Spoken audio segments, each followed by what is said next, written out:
അതേപോലെ തന്നെ 10ാം ഭാവത്തിൽ ബുധനാണെങ്കിൽ ആ കുട്ടിയെ ചാർട്ടേഡ് അക്കൗണ്ടൻസിയിലേക്ക് വിടുക. നിർബന്ധിച്ച് എഞ്ചിനീയറിംഗും അതേപോലെ തന്നെ ആ കുട്ടിയെ MBBS-നും വിടാതിരിക്കുക. ഇത് നിങ്ങൾ അഡോപ്റ്റ് ചെയ്യണമെന്നല്ല, ഇങ്ങനെയുള്ള ഓപ്ഷൻസ് ഉണ്ട്. ഈ ശരിക്കും 5ാം ഭാവത്തില് ശനി നീചത്തിൽ നിൽക്കുന്നു, ശനി മേടം രാശിയിലാണെങ്കിൽ ആ പെൺകുട്ടിയുടെ അടുത്ത് പറയുക, 5ാം ഭാവം വളരെ ആക്റ്റീവായിട്ടുള്ള ഒരു പുരുഷനെ വിവാഹം കഴിക്കാവൂ, ഇല്ലെങ്കിൽ കുട്ടികൾ ഉണ്ടാവില്ല. ഒരു മെഡിക്കൽ സയൻസിനും പറയാൻ സാധ്യമല്ല. അപ്പൊ ഇത് പറഞ്ഞത് സയന്റിഫിക് ആണോ? സയന്റിഫിക്കേ അല്ല. വീണ്ടും ഞാൻ ആ വരി പറയാം. ഏത് സയൻസ് ഉപയോഗിച്ചാ പറയാ? 5ാം ഭാവത്തില് നീചത്തിൽ ശനിയിരിക്കുന്നു, അതായത് മേടം രാശിയിൽ ശനിയിരിക്കുന്നു എങ്കിൽ കുട്ടികൾ ഉണ്ടാവില്ല എന്ന് പറയുന്നത് കാരകത്വം കൊടുത്തിട്ടാണ്. ആ കാരകത്വത്തിന് സയൻസ് ഇല്ല. ആ സയൻസ് ഇല്ലാത്തൊരു പദപ്രയോഗത്തിലൂടെയാണ് ജാതകം വർക്ക് ചെയ്യുന്നത്. അപ്പൊ എന്താ ചെയ്യുക? അതനുസരിച്ച് നന്മകൾ ചെയ്യാൻ അതിൽ നിന്ന് എന്തെല്ലാം എടുക്കാൻ സാധിക്കുമോ അത് പ്രയോഗിച്ചാൽ സയന്റിഫിക് ആണോ എന്ന ചോദ്യത്തിന് ഉത്തരം കിട്ടില്ല എങ്കിലും യൂസ്ഫുൾ ആണോ എന്ന ചോദ്യത്തിന് ഉത്തരം കിട്ടും ചിലപ്പോൾ. ഏതുപോലെ? ചിലപ്പോൾ ചിലർ ചോദിക്കാറുണ്ട്, സാറേ കുറേ ബുദ്ധിമുട്ടുണ്ട്, അച്ഛൻ വയ്യ, അച്ഛൻ എന്താ? ഞാൻ എന്റെ വീട്ടില് ഇടവമാസത്തില് തിരുവോണ നക്ഷത്രത്തില് എനിക്ക് 2 ബർത്ത്ഡേ ഉണ്ട്. കാരണം ഇത് 2 ആഴ്ചയാ. ഒന്ന് ഇടവമാസത്തിലെ തിരുവോണം, പിന്നെ ഒന്ന് നവംബർ മാസം 20. അതാണ് നവംബർ മാസം 20 ഡ്യൂപ്ലിക്കേറ്റ് ഒഫീഷ്യൽ ബർത്ത്ഡേ ആണ്. ഇടവമാസത്തിലെ തിരുവോണം എന്ന് പറയുന്നത് ജൂൺ മാസത്തിലെ വരിക. അപ്പോ യഥാർത്ഥത്തില് ഇടവമാസത്തിലെ തിരുവോണത്തിന്റെ അന്ന് ഉച്ചയ്ക്ക് ഭക്ഷണം കഴിച്ച് 2:30 മണിക്ക് എന്റെ അച്ഛൻ മരിക്കുമെന്ന് എന്റെ 5 ബ്രദേഴ്സിനോട് ഞാൻ പറഞ്ഞിരുന്നു. അവർക്ക് എന്നോട് നല്ല സ്നേഹവും ബഹുമാനവും ഉള്ളത് കൊണ്ട് അവർ പറഞ്ഞു, നിനക്ക് ഭ്രാന്താണ്. ഇത് സംഭവിച്ചതാണ്, ഞാൻ കഥയായിട്ട് പറഞ്ഞതല്ല, എന്റെ പുസ്തകത്തിൽ എഴുതിയിട്ടുണ്ട് അത്. അതായത് പിന്നെ അച്ഛൻ മരിക്കുന്ന പ്രൊഡിക്റ്റ് ചെയ്യാൻ നീ വലിയ ജ്യോതിഷനല്ലേ. ആ 2:30 മണിക്ക് അവസാനത്തെ ഗ്ലാസ് വെള്ളം എന്റെ കയ്യിൽ നിന്ന് കഴിച്ച് അച്ഛൻ മരിച്ചു. എന്റെ മടിയിരുന്നുകൊണ്ട് ഞങ്ങളുടെ 3 പേരുടെയും അടുത്ത് വെച്ചുകൊണ്ട് തന്നെ അച്ഛൻ മരിച്ചത്. എന്താ ഇതിന് കാരണം?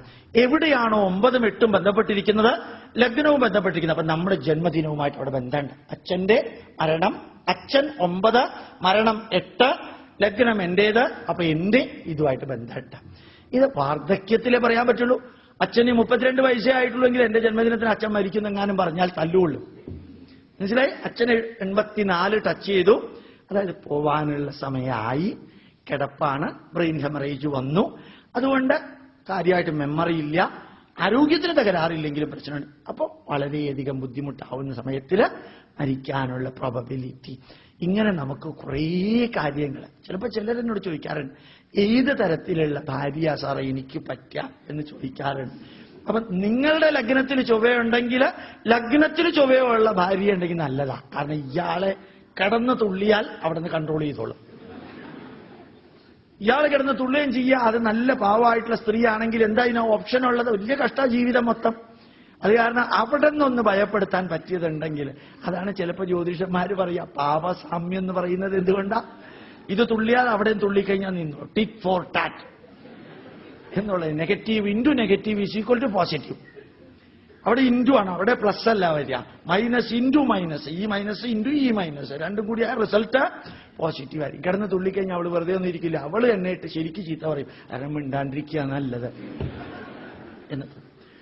അപ്പൊ ജീവിതത്തിലെ ഏത് തരം വേണമെങ്കിൽ നിങ്ങൾ നോക്കിക്കോളൂ, ഇവിടെ എല്ലാം നമുക്ക് മനസ്സിലാവും. 4ാം ഭാവം. ചിലപ്പോ നമ്മുടെ ബുക്കൊക്കെ പ്രിന്റ് ചെയ്യുന്ന ശ്രീ പ്രിന്റേഴ്സിലെ ഒരാളുണ്ട്, അദ്ദേഹത്തിന്റെ മകന്റെ കല്യാണത്തിന് ഒരു ജാതകം ഉണ്ടായി തന്നു. സാർ ഇത് പറ്റുമോ എന്ന് നോക്കണമെന്ന് നോക്കിയിട്ട് പറഞ്ഞു, ഒരു കാരണവശാലും ഈ ആൺകുട്ടിയെ മകൾക്ക് വേണ്ടി സെലക്ട് ചെയ്ത്. നല്ല ജാതക, പക്ഷെ 4ഉം 1ഉം ഭാവങ്ങൾ ഒരുമിച്ച് ചേർന്നിരിക്കുന്നു. ഇയാൾ ഇപ്പോഴും കിടക്കുന്നത് അമ്മയുടെ കൂട്ടത്തിലാ. ഇപ്പൊ ഇയാള് അമ്മയില്ലെങ്കിൽ ഇയാൾക്ക് എഴുന്നേറ്റ് കിടക്കാൻ പറ്റില്ല.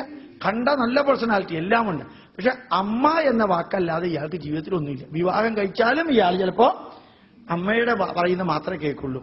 അപ്പൊ സാർ അങ്ങനെയല്ല സാർ, എനിക്കറിയാം നല്ല രീതിയിൽ നല്ല പേഴ്സണാലിറ്റി ഉള്ള ഒരു നായർ ഫാമിലിയിലെ കുട്ടിയാണെന്നൊക്കെ ഇയാൾ പറഞ്ഞു. ഏതായാലും എനിക്ക് അറിഞ്ഞുകൂടാ, ഈ ജാതകത്തിൽ ഇതാണ്, ഇനി നിങ്ങൾ ഇഷ്ടം മാതിരി ചെയ്യാം ഏതായാലും ആ വിവാഹം നടന്നില്ല, വേറൊരു വിവാഹം നടന്നു. മറ്റേ പയ്യന്റെ വിവാഹം വേറൊരു സ്ഥലത്ത് നടന്നു. നടന്ന് 7-ാം ദിവസം ഡൈവോഴ്സായി. ഇതേ കാരണത്താൽ ഡൈവോഴ്സായി. ഇത് ഞാൻ പറഞ്ഞത് ഒരു മഹത്വവും പറയാനല്ല, ചില പ്രിക്കോഷൻസ് എടുക്കാൻ, ചില നന്മകൾ എടുക്കാൻ, ചില പ്രയോഗങ്ങൾ എടുക്കാൻ ഒരു പക്ഷേ നമുക്കിതെല്ലാം ഉപയോഗിക്കാം. പക്ഷേ എന്റെ മുമ്പിലുള്ളവരോട് ഞാൻ എല്ലാവരോടും പറയുന്നു, ഇതൊന്നും ഭയപ്പെട്ടെടുക്കേണ്ടതല്ല, ഇതെല്ലാം സംഭവിക്കുമെന്ന് വിചാരിച്ചെടുക്കേണ്ടതല്ല. ഇപ്പൊ ഞാൻ കുറച്ചു മുമ്പ് പറഞ്ഞു, അടൽ ബിഹാരി വാജ്പേയിയുടെ 2-ാം ഭാവത്തിൽ ശനിയാണ്. ഇതേ ശനിയിലേക്ക് 6-ാം ഭാവത്തിൽ നിന്നുകൊണ്ട് ഗുരു നോക്കുന്നുണ്ടെന്ന് വിചാരിക്കാം, ക്ഷേത്രത്തിൽ നോക്കുന്നെന്ന് വിചാരിക്കാം, ഈ നെഗറ്റീവ് കുറയും. അതുകൊണ്ട് 5 പോയിന്റുകൾ നിങ്ങൾ എത്ര വായിച്ചാലും മനസ്സിലാവാത്തത് ഉണ്ട്. ഓരോ ഗ്രഹത്തിനും സ്വക്ഷേത്രമുണ്ട്, ഓരോ ഗ്രഹത്തിനും ഉച്ചക്ഷേത്രമുണ്ട്, ഓരോ ഗ്രഹത്തിനും നീചക്ഷേത്രമുണ്ട്, ഓരോ ഗ്രഹത്തിനും ബന്ധുക്ഷേത്രമുണ്ട്, ഓരോ ഗ്രഹവും മറ്റൊന്നുമായി ചേരുമ്പോൾ യോഗക്ഷേത്രമുണ്ട്. ഈ 5 എണ്ണം ഗുരുവിന്റെ അടുത്ത് നിന്നേ പഠിക്കാൻ പാടുള്ളൂ.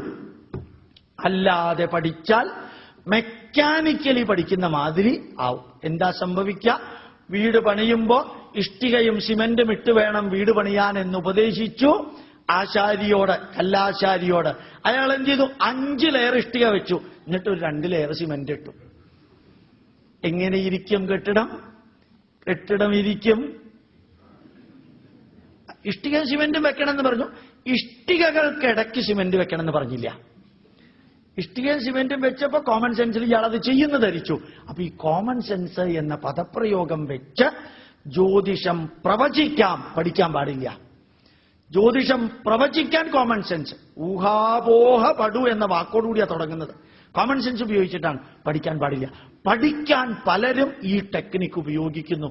വെറുതെ പുസ്തകം വായിച്ചിട്ട് പറയും, ചൊവ്വയ്ക്ക് ഉച്ചക്ഷേത്രം മകരരാശിയാണ്, ഗുരുവിന് ഉച്ചക്ഷേത്രം കർക്കടക രാശിയാണ്, ശനിക്ക് ഉച്ചക്ഷേത്രം തുലാമാണ്, ശനിയുടെ നീചക്ഷേത്രം മേടമാണ്. ഇതെല്ലാം ബൈഹാർട്ട് പഠിച്ചാൽ പോരാ, പ്രയോഗിച്ച് തന്നെ പഠിക്കണം. ഇത് ചിലപ്പോൾ ശനി ദശയാണ് സാറ്, എന്താ ചെയ്യുക? ശനി ലഗ്നമായിട്ടുള്ളവന് ശനി ദശ ഏറ്റവും നല്ലതാ. ആരോടാ ചോദിക്കുക? പുസ്തകം പഠിച്ചവന്, പുസ്തകം നോക്കി പഠിച്ചവന് ഉത്തരം കിട്ടില്ല.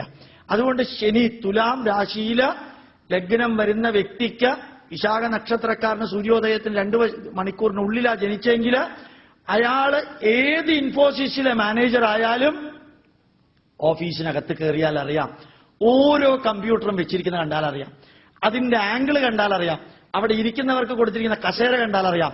ആ മാനേജർ ഉച്ചത്തിൽ ശനി വരുന്ന ലഗ്നത്തിൽ വരുന്ന വ്യക്തിക്ക് ആ ഓഫീസിനകത്തെ ഡിസിപ്ലിൻ എന്ന് പറയുന്നത്, പേപ്പറിൽ എഴുതുന്ന രീതി നോക്കിയാൽ അറിയാം ഇയാൾക്ക് ലഗ്നത്തില് ശനിയാണെന്നുള്ളത്. നല്ല ഭംഗിയായിട്ടുള്ള അക്ഷരം, അതിന്റെ അർത്ഥം ലഗ്നത്തിൽ ശുക്രനാണ്. വളരെ പതുക്കെ എഴുതുന്നു, ലഗ്നത്തില് ശനിയാണ്. നല്ല കുത്ത് വരച്ച് വെച്ച് താങ്കൊണ്ടൊരു ശരിയാക്കി കൊണ്ടുപാടും, ലഗ്നത്തിൽ ബുധനാണ്. അതുകൊണ്ട് ഈ കുത്ത് വരച്ച് കൊടുത്തിരിക്കുന്നത്. കാരണം എന്റെ സമയം ചെലവാക്കേണ്ട, താനെങ്ങനെ തൊലഞ്ഞാലും കുഴപ്പമില്ല.